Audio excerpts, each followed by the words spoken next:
Kendrick Lamar official interview. This dropped at like 8 o'clock in the morning. It was too early, y'all. I couldn't do it. I said, y'all, let me go to the gym because it's early. So to my understanding, I think this should be the right interview. I think it's only 30 minutes. Because this one is an hour, and I think this is like some other stuff. So I'm gonna click on this one. And I'm very interested to hear what he has to say because Kendrick hasn't said anything. Like, I feel like the only time we heard him talk was probably at the Grammys, to be honest. And so I'm interested to see what questions they ask him. From what I hear, it's a pretty good interview. So here we go. I hope this is the right one. Please welcome Kendrick Lamar. Well, y'all gotta make some more noise than that. Okay, they're very quiet.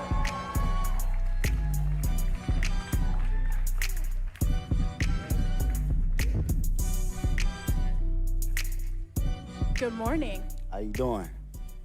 You know, Kendrick, it's a little bit surreal to actually see you in the flesh because loud enough? You've always made it a point of just letting the music speak for yourself, which is something I really respect. But the spotlight has been shining so brightly on you for the past few months. Okay. I've just been wondering how you've been processing behind the scenes, how you've been feeling about everything happening, all the success.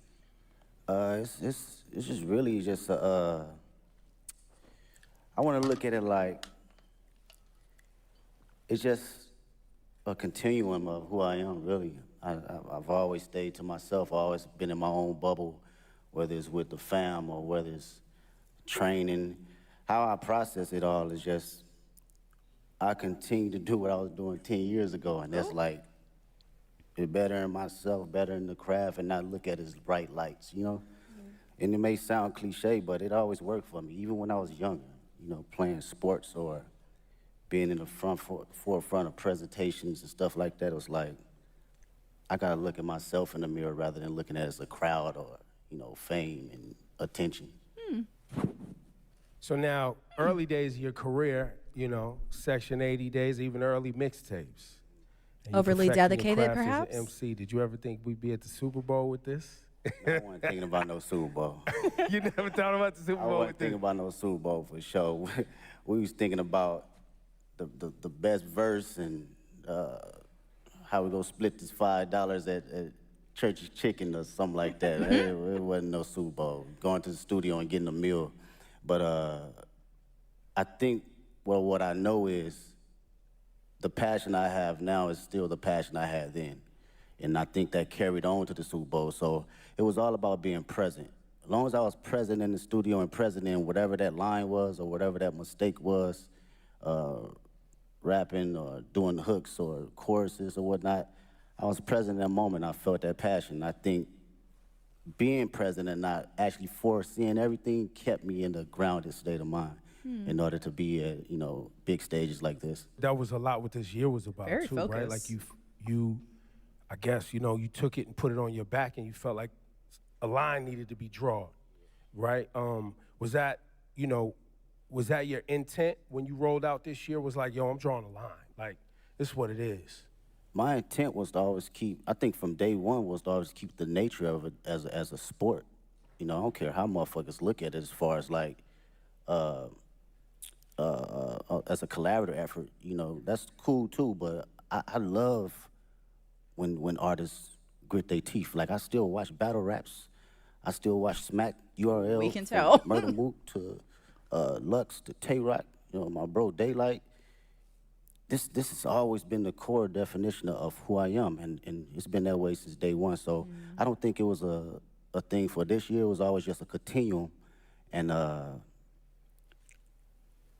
what I will say about this year, it was more from a space where I think a lot of people was putting rap to the back, and you didn't see that. You didn't see that grit. You didn't see that bite anymore. So I always took that in consideration in going into any type of my music. That's interesting. So I hope this makes sense, right? Hi, Prince. You know, we've been following your journey for about 15 years, and you have been so consistent in the messaging and the focus, like you said, And you've always moved with integrity. So in a lot of ways, I feel like we thought we knew exactly who you were as an artist in a positive way. And then last year, it felt like you unlocked a whole new dimension for us. But that person, like you said, was always in there. But We said, oh, he's crazy. do you still surprise yourself sometimes? Did you surprise yourself last year, or was it just us, the fans, with our jaws on the floor, just stunned? That's a good question. Come on, that was a good question. Nah, I don't think I surprised myself because If I was interviewing and he said, wow, that's a good question. Oh, babes, you wouldn't tell me shit for the rest of my life. I promise you that. I'm putting that on my fridge. Kendrick said that was a good question.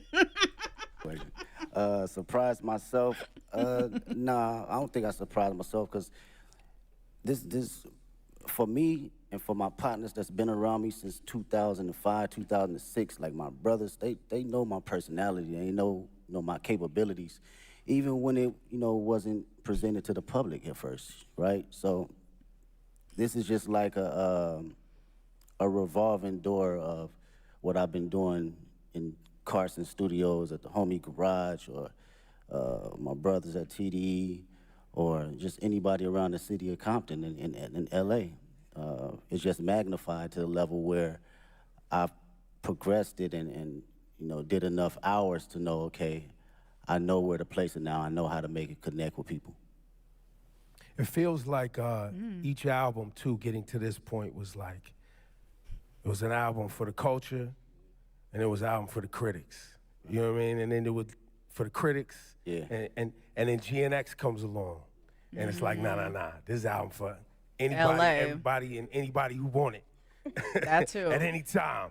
And you brought that energy. And the energy you brought on GNX was an energy that I don't think was really happening in hip hop. Like, it's a Public Enemy level energy. It's a Ice Cube, America's Most Wanted energy. For sure. Like, it's a classic, timeless energy. Talk about your headspace between Mr. Morale and this GNX. Yeah, no, that's These great. are good questions. Go back even further, man. Speaking on that energy, like it's my cousins was like DJ Quick, and Dre, these folks that my people was playing. So I always had that DNA. And you heard that DNA a little bit on Good Kid, Mad City, but I wanted to tell my story first, right? And fast forward to GNX, I felt it was just a perfect time because not only the energy was lost, but it was an energy that was bubbling inside of me as well. I wanted to go back to the forefront of just the bite and just the grit of rap, just all raps and hard-ass beats. And that's like the basics for me. I thought about, what I used to like when I was a kid. I understand. Hard raps, good beats, that's smacking, right? Mm-hmm. And it was a great transition from Mr. Morale because that was my most intimate. I wanted to go inside of my own psyche and my own personal withdrawals and see how it connects with the public and who can relate.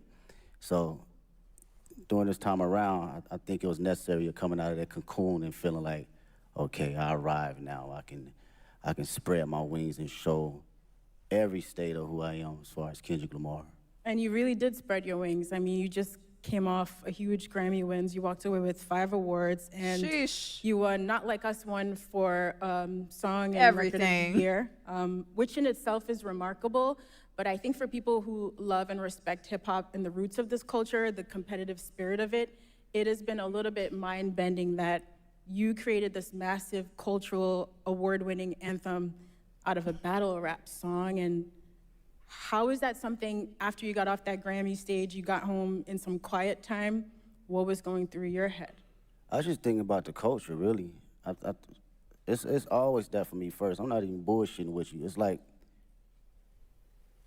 when people talk about rap, man, the conversations I hear, they think it's just rap and it's not an actual art form. So when you put records Hello. like that at the forefront, it reminds people that this is more than just something that came 50 years ago and like kind of like belittle it.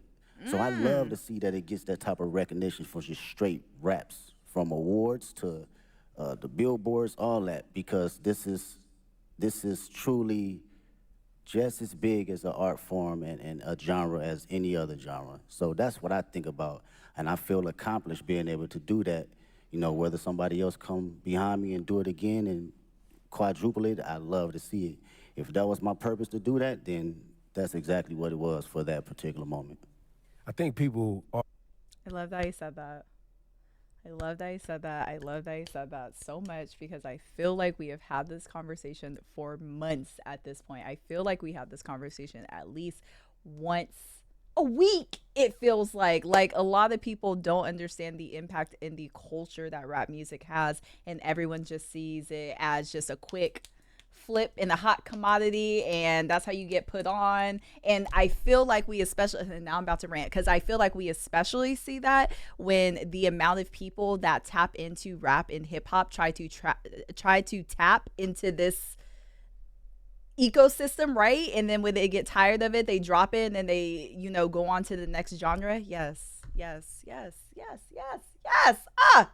the significance of that record and Song of the Year award. Because that Song of the Year award is a songwriter's award. Like, it's not just the biggest song. Everybody looking for a quick buck. Someone wrote a song. And you as a songwriter, when you see your name up there and it's written by Kendrick, and that's it. Yeah. That's powerful. And I think to what you're saying, I think there's a lot of people who have become fans of hip hop, and they you like the songs you hear and know, but you're not actually tapped into the work that it takes to generate the output, the art. Exactly, man. As a writer, and that's what I can appreciate the most. And knowing how much time I dedicated over the years in just trial and error, writing the most terrible shit to some of the greatest shit. We all do it, from writer's block to figuring out how to find inspiration from the most non-popular aspects around me. So it's like, knowing that trial and knowing what I put in as far as my thinking process and what it takes to get there, I do not look at it as a small endeavor because it's a hit record. No, it's actually some writing in that shit. Whether it connect with you on a spiritual level, whether it connect with you on a comedic level, whether it connect with you just on a personal dynamic, it's still from a writer's point of view. Yeah, you are an incredible writer. There are songs on GNX like Reincarnated. I didn't know what to do with that song for the first few times I heard of it, just trying to figure out where you possibly came up with the inspiration for a record like that. I know we're not even halfway through. This is such a good interview. I'm not trying to be overly on his nuts or anything, but this is such a good interview. You said in the chat, it's crazy to see Kendrick do an interview because he's usually so introverted. But I think for me, it's refreshing to see this type of interview because it's not messy. We're just, mind you, we're only 11 minutes in, but we're just talking about music. We're touching rap beef and stuff, but it's not, I don't know. I feel like you can tell the difference when an interview is let's actually talk about some shit versus let's just try to get a little viral clip. You know what I'm saying? They did great. Okay, I'm sorry. Let's keep going. I'm sorry. When you're working on it those feels songs, refreshing. Are you going through multiple versions until the right thing comes to you? It's hard to fathom, I guess is what I'm saying. Yeah, well, records like that, first off, shout out to Tupac. That's the number one inspiration. That was always one of my favorite records from him and Outlaws. With records like that, it's always going into my mind of what if, right? And crafting out my what if ideas to the masses. So when I think about concepts and I think about what I actually believe and what I feel, I just go through a breakdown as if I'm reading a book, and how I want people to hear this from a book sequence. So my initial process is, okay, how can I open them up to the story, and how can I drive them to the ending point to make them feel truly exactly what I'm trying to convey, whether they take their own perspective from it or they take mine. I just want you to feel it first. The writing is there, now it's up to me to perform it to where you can feel it. Yo, give it up for this guy, Kendrick Lamar. Y'all too quiet, man. This guy, this Wow. guy he doesn't sit down and do this He too don't often. talk. So this is a very special conversation, and we appreciate you, bro. I really do. And shout to SZA too, because you guys are making history right now. Hell And yeah. and you've seen her from her humble beginnings like she's seen you from your humble beginnings. You've watched her find success, and now y'all sharing the stage at the Super Bowl. Got this Insane. humongous tour that's rolling out next year. talk about this moment in both of y'all's career. Have you guys had a chance to even see each other in this moment and be like, yo, like? We haven't even had a chance to crash out about it because everything been moving fast, like far as production and rehearsals and stuff. So we speak, but we haven't really got a chance to settle into the moment. For me personally, watching her, her career and where she's come from. Shout out one of them days. It's amazing to see. I get to finally see how certain individuals see me come up in the process because I seen her day one coming in the studio and writing songs, throwing away songs, writing another song, throwing away songs, and songs is hard. And I understood that process though, wanting to be great. Even when we, people saying this is classic records, you're like, no, I'm gonna write another one. And I understood that and I seen it, so to see it now magnified is like, she always had it, man. She always had it, and I'm just honored to be next to a talent. Yeah, you've both worked really hard to be here in this moment, and on Heart Part 6 is really amazing to hear you detail that journey for old and new fans, coming up through the ranks at TDE and now launching your own agency, PG Lang. So performing at the Super Bowl halftime show is very much, us as fans getting to celebrate you and this beautiful musical legacy, but also now you're stepping out as an entrepreneur. What has it been like to build your own business and to also showcase some of that creativity from your agency on this platform? Oh man, I love the process. Shout out to PG Lane. Tag him again. Make some noise with PG Lane. Yeah, that's my team, man. It's 30 incredible individuals, 5 extraordinary executives that work day in, day out to make sure we are doing something that will long live the culture. From a music standpoint, from a creative standpoint, fashion, film, books, day in, day out of just being around like-minded individuals that have different perspectives outside of just music. So through that process, it was a challenge for me, but even more a process of me enjoying, different ideas and different backgrounds and how to look at things. I love it. Being on calls and, formulating business ideas and ventures outside of my usual norm, it challenges me. And I can't wait to see what happens next. I know it's gonna happen next. Yeah. We can. I think for the audience too, and anybody watching around the world, the PG Lang thing is, I think people see you as an artist and someone who makes music, but I don't know if you want to share it today, but the level of detail that you yourself, along with Dave, and shout out to the whole PG Lang team, but y'all as friends that came up together, you in the edits. Like what we're gonna see on Sunday is a PG Lang production. Yes, that's all PG Lang. That is us sitting day in, day out, from the edits, the production, the stage design, the music, the sound tech. It's everything across the board, and it takes a lot of work. It takes a lot of creative individuals. I can't sit here and say it's all me, because these are people that are just as passionate and want to see us win, but also want to put out something that lives a long, long time. And with Dave's creative mind, it's just, he's insane, man. That dude is like Basquiat in so many different fashions. You can clearly pick his brain about anything, and he'll give you an answer right down the middle to help you decide for yourself. So that's something I can always appreciate. Yeah, I'd say with all of your powers combined, y'all are really diabolical. Like, when you roll out the videos, all the visuals for GNX, just the way you all move strategically together, it is inspiring beyond the music. Just thinking about how to approach life and art in a holistic way. And so when it came down to planning for this Super Bowl now, you've teased on the album coming up to New Orleans with this LA energy. How did you guys approach the show and trying to figure out how to pay tribute to the classics in your catalog with this new music in like a 13-minute set list? Yeah, it's 13 wild. minutes. Mr. Morale is like an hour and 30-minute tour, so it's like you gotta smack the shit down all the way to 13 minutes. It's kind of wild, and it's interesting because it lets you know kind of 13? where you at and your perspective on how you think about catalog and the music. For me, I love being present. I love being present, man. It's my favorite. It's very hard for me to live in the past. It's very hard. I respect the past wholeheartedly, but being in the now and being just locked into how I feel and the energy I have now, that's the LA energy for me. That's something that I want to carry over to New Orleans and for the world to see. This is me, this is Kendrick Lamar, 37 years old, and 37. I still feel like I'm elevating. I'm still on the journey though, you know? And I want that energy to, ooze out into the televisions and to the people that's in that building.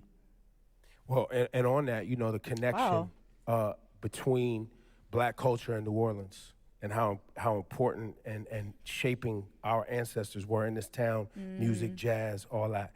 You always put our culture and black culture at the forefront of your brand, your music.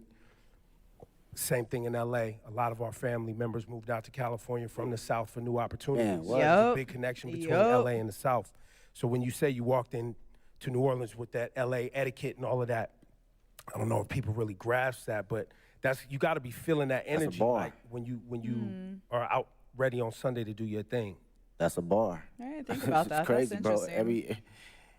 Out of all my friends, LA, us growing up, all our grandparents either from Louisiana, Texas, Chicago. My grandparents from period. Baton Rouge, So our Louisiana. dialect and how we talk, it gauges from like the South and like the Bay Area. So like going to the store, we say finna. I'm finna go to the store. Like that's some South shit, you know what I'm saying? That's not no LA, right? So that energy right there and you making that correlation, it means a lot to me for people to understand that. And the culture and just being black, I can't help that, man. It's just not something that You can't teach I it. think about or even try to like go. I'm black. It's just go. It's Then go. you, it's not And on that's you. it. Yeah, it's gonna come And out that's every it. time. I can't sugarcoat it. I can't downplay it. I'm at a point in my life I can't necessarily fake the funk for nothing. And I've always had an essence of that, but you have kids and shit. That shit's like I have to be who I am authentically, and if the world can't accept that, then so be it. But who rocking with it, I'm gonna put it all the way out there. Whether it's in private or whether it's on the main stage. Yeah, I don't think This a is lot of people beautiful. and a lot of artists Oh. stand in themselves as authentically as you have. And I think one of the questions we've all been wrestling with over the past few months, watching you and the way you've moved, is really what is the role of an artist? And I think lots of people have very different definitions, but young Kendrick, again, back to overly dedicated and Section 80 mixtape Kendrick, and GNX Kendrick, Super Bowl, Grammys Kendrick, has your idea of what the role of an artist is, you as an artist, has that ever changed? I don't think I knew exactly what my role was early on. I had maybe clues of it, but now today I can truly say it's to express myself and express things that people can necessarily say on the daily and for them to actually relate to. And come from the most vulnerable place where people can actually feel it. I think that is, for me, that's the role for me as an artist. I don't give a fuck what place it come from. I could be the most angry person on the record. You gonna feel that shit that day if you woke up and you felt that. You wanna smile, you gonna feel it, because I'm gonna make sure I'm present that particular time in the studio, in the booth, that I feel happy and I feel energized and I feel, if I feel frustrated, you gonna feel it. And to carry that as an inspiration for people that's listening that may not have a voice, that, I've grew up with cats, still to this day can't have a conversation. The most meanest, aggressive individuals, but they can't even look you in the eye and express themselves the way they want to. So they resort to other things. And when I think about that, and I know that I have the tools necessary to communicate myself properly and effectively, I gotta do it for them. I gotta make records like Reincarnated. I gotta make records like Man in the Garden. I have to, because they feel that way, but they cannot project it. And when they hear somebody actually giving them affirmations, it allows them to speak more freely and be open because, again, I come from the same place they come from. Wow, Kendrick, we might not see you outside again soon after Super Bowl. I know, of course, you have the GNX. I love that she said that because, yeah, I was also thinking the same thing. After GNX tour is over, I think it's a wrap, y'all. Kendrick don't be coming outside, and he has been very outside the past almost year. Yeah, I think we're not going to see him again until at least 2027. This might be 2030, maybe. Tour. Listen, I know you also don't love doing interviews, but I we know are he's grateful. tired. We're so grateful for all the music and the moments that you've given us over 15 years. And in the last year, your presence and your focus, it is noted. So thank you. Social We really battery is appreciate it. tapped. Thanks for taking our Thanks for questions. fighting for And hip hop, man. Oh, for Thank sure. you for fighting for hip hop. it is really appreciated. Appreciate y'all. And They now, did such a great we do interview. have some We have some questions kids that are gonna ask from our questions. kid But report. I got one more Kids. thing for you, Kendrick. Before we go to our friend here, Hayes Adler. What should people expect to see and understand about Sunday's performance? Storytelling. I think I've always been very open about storytelling through all my catalog and my history of music, and I've always had a passion about bringing that on whatever stage I'm on. You know, whether it's a war tour or whether it's 500 people at Key Club. I've always had a form of that, so I like to always carry on that sense of, you know, make people listen, but also see and think a little. Hi, Jesse. Thank you. I think this is going to be one of those performances where people are going to be digging up Easter eggs for I mean, years. That's and all years we to do. come, right? Even That's when it's all not we an Easter egg, do. people gonna make one up, right? Yep.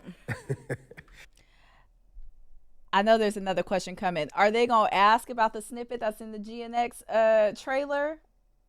I feel like some of these questions, we need to add a Hayes, couple of the... This is Hayes Adler. He's got a question for you, What's up, Kendrick. man? Come on, Hi, please. Kendrick. What's going on? Oh, he's How do you nervous. I would be prepare too. for such a big performance. I would be so nervous. Do you have a favorite way to stay healthy and active? Oh, I would cry. Yeah. I do some laps, whether it's some sprints. If we talking about, let's go from, okay, on the physical level, I'll give you that. Kendrick! Maybe it's a 2-mile warm-up or a mile warm-up, maybe some push-ups, just to get the body movement. Sometimes you be out on that stage, man, it take you need some oil on your knees a little bit to get moving and get cranky. So Real 30s, yeah. physically, Real yeah, 30s. I'm just exercising the body, a little bit of stretching, a little bit of all that. And on a mental level, I'm usually playing some Isley Brothers just to calm not my nerves, but calm my excitement and just give it a balance. He is so cute. Now let me turn on some Isley Brothers to get my mind right. This is so... So that's my prep right before I go out. That is adorbs. Thank you, Hayes. Thank you so much. A cutie And now Alvin patootie. Williams. How you doing, sir? What's up, Kendrick? What's up, man? I'm a little with Big Brother and Big Sister New Orleans. What has mentorship meant to you during the course of your career? And if you could thank your mentors for believing in you, what would you say? Oh man, mentorship has been everything. These are good questions. To be around individuals that experience every little thing that you think that you're the first person to go through it with it's a difficult task when you're a young individual because you're like, shit, you don't know what you're talking about. But as you progress and you be like, damn, he or she was right, you begin to understand life a little bit better and not be so judgmental to people that have been here before you, right? The greatest thing I would say a couple mentors that given me was like affirmation and to always give myself space to believe in who I am, even when I wasn't feeling it, right? You can accomplish so many small things or big things and you still can fall in a slump where you doubt yourself. And even though these mentors haven't seen the spaces and been in the places I've been in, it was always time to allow me to share exactly who I am or how they see me and what I'm capable to give to the world. And I think that goes a long way, from people in the highest places and the lowest places. We all need them. All right, thank you. Thank you. Thanks, Alvin. And we have one more question from young Dylan. Come on, What's young up, Mr. Dill. Kendrick Lamar? There you go. That's Yes, sir. that's Yes, an sir. artist right there. Yes, sir. It's a truly honor to meet. This is so cute. I love the kids. This is adorable. He said, "What's up, Mr. Kendrick Lamar? There you Comfortable." go. That's Yes, that's, sir. that's Yes, an sir. artist right there. Yes, sir. It's a truly honor to meet you. Aw. And my question I have for you is, what advice could you give to kids about not being like anyone else? And how could they stay authentic while pursuing your path? It's a great question. Come on, Dylan. They said the number one thing people feel in the room, over love and over fear is being authentic. And this my homegirl Ink actually, we was talking about this in the studio. She brought us in the studio, and I was like, damn, how many times I've been in a room where people felt you so intensely that it inspired them and inspired the person next to them and inspired the people in their household. So how to stay authentic? Was that the question? Or you have to believe in yourself and have to know that it's only one you. You're an amazing individual, unique. You're a miracle. I wake up every day and I'm like, this shit is crazy. Not crazy from a standpoint of being a celebrity, crazy, just life. It's just wild. When you really sit down and just think about it and just bug out on some wild it's wild. And to know that you are in this existence and in this world as one individual, is only you, you have to know that you got to carry that authentic nature of allowing yourself to say, this is who I am, this is how people are going to see me, and also going to respect me, and it's going to inspire people to have truth. Because when everyone's authentic, what comes out of that is true love. It's no boundaries. We don't have any courtship on judgment. We don't have any perception of being able to ridicule anyone, because you showing up as your true self, I'm showing up as my true self. And carrying that nature, it take you places. Appreciate His Wow. answers are just as thoughtful as in the music. It's ridiculous. Thank you, Dylan. Thank you, Kendrick. Appreciate you. Ladies and gentlemen, Wow. one more time for the great Kendrick Lamar, please. Thank you so Wow. much for your work and your dedication. We Thank you. appreciate you. Appreciate Go out there y'all. and have fun on Sunday. Thank you so much to everyone for joining us today. We can't wait to see Kendrick take the Super Bowl halftime show stage. While you wait, you can listen to his catalog in spatial audio. Now, look, shortly after Wow. the performance, you'll be able to stream the full halftime show right there on Apple Music. You can listen, you can watch, you can sing, all the things Kendrick all the time on Apple Music. So one more time, for all of you, Kendrick Lamar, Kendrick said, "I'm thank you tired. for delivering Let me as go." usual. The show on Sunday is going to be special and amazing. I'm positive. Thank you all so much. Oh, that was beautiful and inspiring. It kind of put a battery in my back, honestly. That was so good. Oh, that was lovely. That was really nice. Wow. I feel a little inspired. I feel a little inspired. That was lovely. Kendra said, "Look, I'm tired. I'm ready to go. I'm tired." And that's what I was saying. I didn't want to talk too much when the interview was going on, because I really wanted to soak it all in and take it all in. But wow. And the artists amongst us. I think Faith Angel said, I wish that Beyonce talked to us. Me too. I miss when Beyonce talked to us, because Beyonce would have a nice little interview lined up. I understand why she doesn't anymore. I absolutely understand why she don't talk to people no more. I get it. And at this point, I don't think I would either. I'd be like, you know what? Forget y'all. I see how you act. Forget it. No, you don't get not another crumb for me. That's it. This was really good. So there's another interview happening. Let me see if I could find it. Which is really interesting. I didn't know that this press junket was going on. Let me see if I can find it. Who has that clip of the preview of the next with Tiny Tim? Because I don't have that. How do you spell his name? Shamala. Where is that preview at? Yeah, that one. Wasn't there like a preview? Yeah. Thank you, Miles. Shabaleh. Shabaleh. When Kendrick never does these, so I'll take it. You don't know who Tiny Tim is?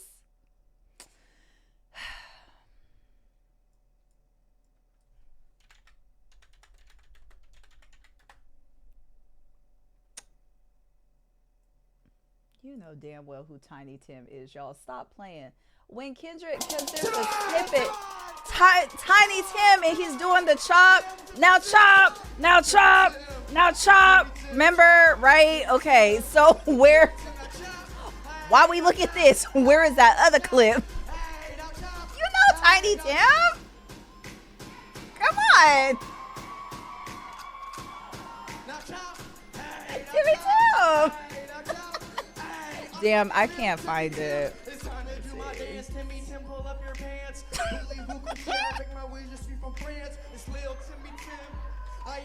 Timothy with 2 E's. Dang, the videos aren't loading. What's wrong with that kid? Does he think that he's black? Chop!